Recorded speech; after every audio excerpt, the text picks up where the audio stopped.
Merci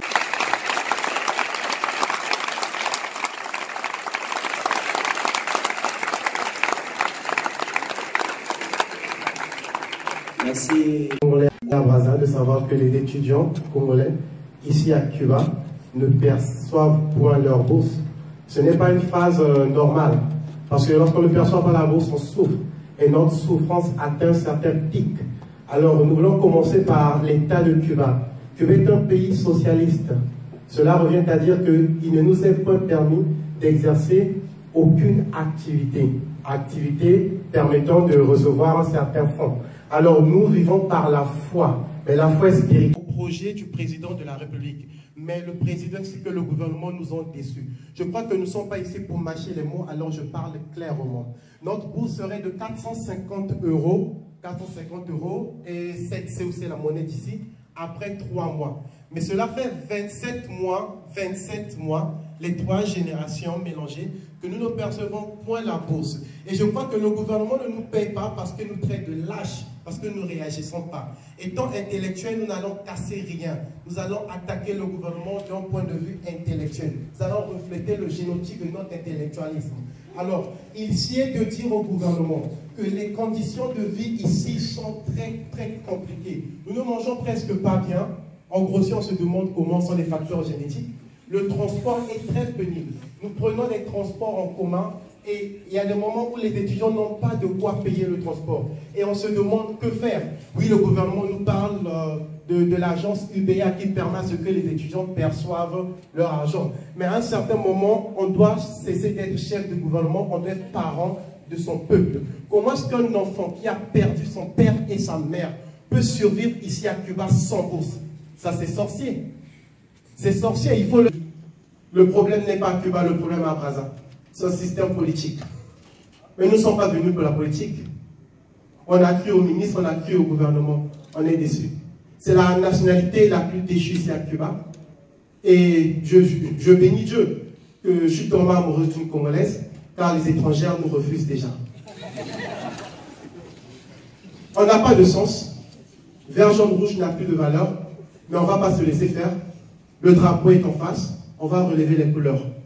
Nous n'allons pas permettre que le gouvernement qui n'est point éternel fasse de nous des moins que rien. Nous sommes Congolais. Cette unité ne fait que commencer. On n'a pas de bourse, on n'a pas de soutien financier. Je me demande quel est le rôle de notre ambassade. Pas de rôle important. Il n'y a pas de rôle. Le transport ne marche pas.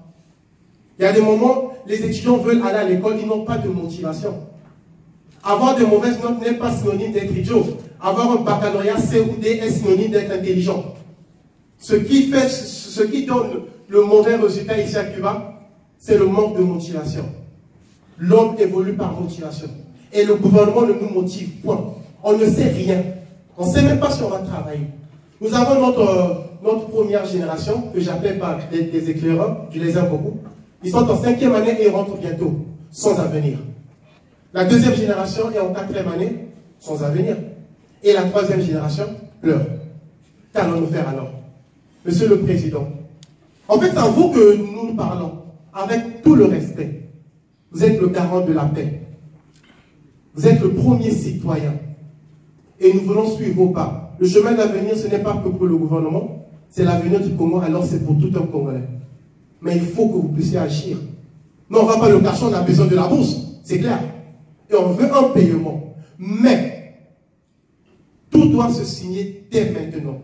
Et je suggère à mes frères que la prochaine fois que le gouvernement va agir en termes financiers, qu'il y ait des documents signés de l'après-formation, c'est-à-dire la post-formation, une fois à Brazza, on veut savoir ce qui se fera. Si on n'a pas de décisions concrètes, on ne rentre pas. Merci.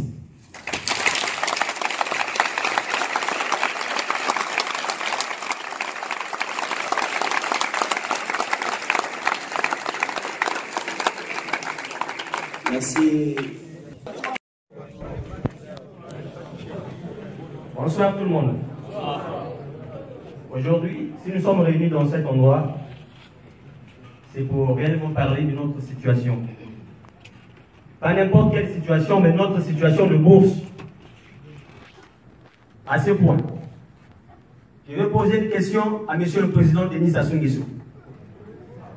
À savoir, si le projet d'envoyer les étudiants congolais à Cuba pour étudier la médecine, était un projet de l'opposant du gouvernement congolais ou un projet du gouvernement congolais.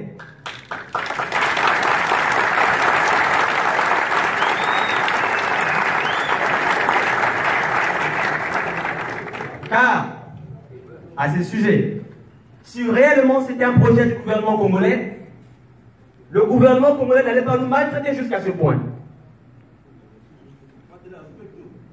Parce que, si je me rappelle bien, il y a un adage, le père Mandela dit que l'éducation est l'arme la plus puissante pour changer le monde. Mes chers collègues, je vais comprendre que le gouvernement congolais va utiliser cette arme pour détruire le Congo.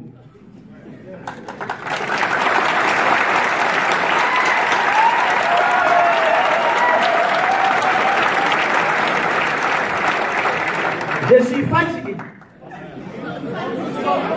Je suis fatigué. Et nous sommes fatigués.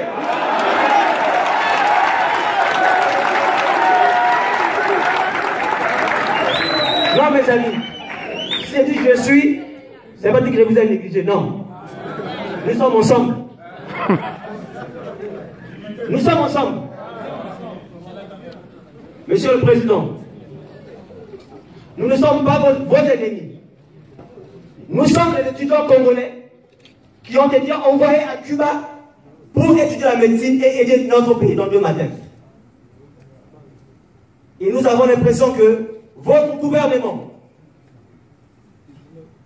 et vous-même, Monsieur le Président, vous voulez créer les rebelles, les révolutionnaires.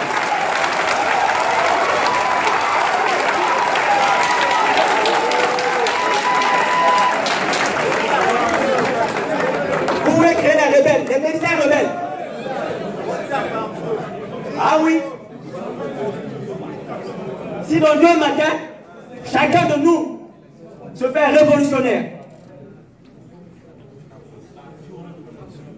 j'y serai parmi eux. Parce que je suis fatigué. Et nous sommes fatigués.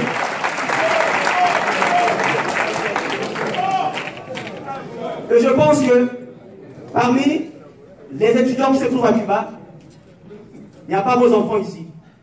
Que ce soit les ministres. Mais dites-moi, un jour, j'étais en train de surpasser un journal. Le ministre Bruno Itoa, il a dit que le gouvernement est conscient pour ces désagréments causés par manque de liquidité dans le trésor public. Mais moi, j'ai été à la faculté des sciences. Je connais cette situation-là depuis le pays. En quelle année les étudiants congolais ont aperçu leur bourse sans problème? À tout moment, il y a eu des caisses là-bas. On a toujours lutté pour notre bourse. Mais pourquoi comme ça? Mais nous ne comprenons pas si réellement vous avez étudié à l'étranger, parce que si réellement vous avez étudié à l'étranger, vous allez régler notre situation dans le cadre de les plus brefs délais.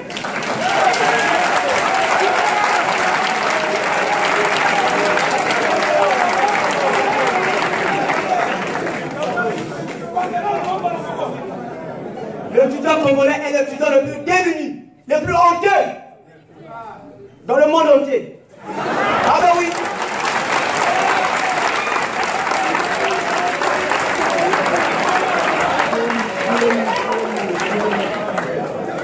Mais si vous ne savez pas, vous êtes entouré des menteurs, des bandits. Le Premier ministre, il vient à Cuba ici, et à son retour, il dit que non, nous avons visité toutes les facultés, les enfants se portent bien. C'est faux, c'est un menteur.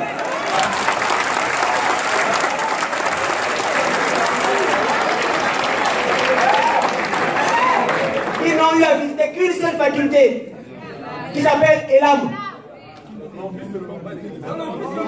Et ils n'ont pas visité dans quelles conditions que nous vivons, dans quelles conditions, quelles sont les choses que nous mangeons ici. On mange comme des prisonniers. Nous vivons dans des conditions précaires. J'ai l'impression que le monde pèse sur nous. Nous avons l'impression que le monde pèse sur nous. Parce que trop c'est trop. Trop c'est trop.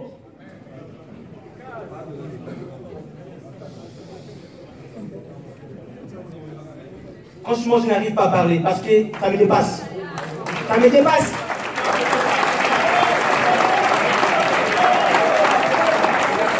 Merci beaucoup.